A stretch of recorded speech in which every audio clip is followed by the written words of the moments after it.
আজকে দোকান থেকে আসতে দেরি হয়ে গেছে, তার জন্য আজকে রান্না হয়েছে। দেখো ভাত তো করে ফেলেছি, ভাতটা বেড়ে নিই। গরম গরম ভাত আমি আবার বেশি করে ভালো লাগে গরম ভাতের সাথে এই মাছের ভাজা। ঠিক আছে, এতটা হলে হবে।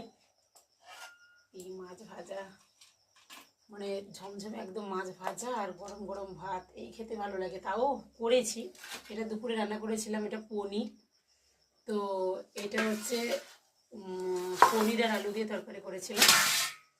আর এইটা চিংড়ি মাছ দিয়ে করেছিলাম, দুধ চিংড়ি করেছিলাম।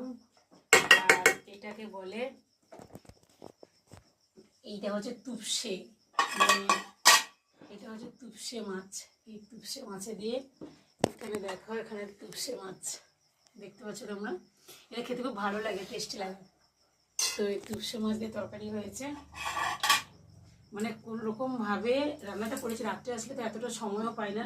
আর এখানে কিন্তু টক দেখতে পাচ্ছ, একটু টক ছিল তো ওই গ্যাসে এখনও বসে আছে। তো এই রান্না করেছি, সময় পাওয়া যায় না অ্যাকচুয়ালি। রাত্রে আসলে তো রান্না করতে ইচ্ছেই হয় না, নাম্বার 1। নাম্বার 2,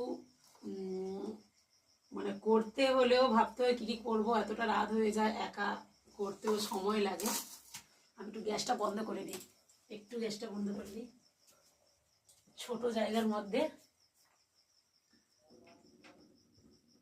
গ্যাসটা বন্ধ করে দিই। টকটাকে এটা দিয়ে একটু ধরে নিই, টকটাকে।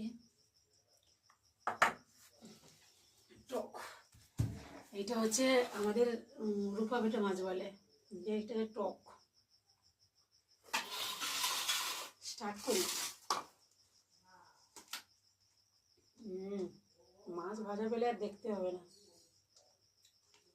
তারপর আবার লেবু আছে, দেখতে হবে না। লেবু দিয়ে টকও হয়েছে, টকটা ছিল একটু গরম করে নিয়েছি।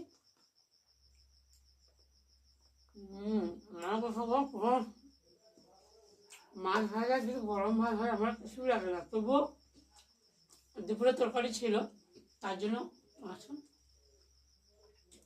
ভাবলাম তোমাদের সঙ্গে একটু শেয়ার করি, তার জন্য। বাই, পরে আমার ব্লগে দেখা হবে।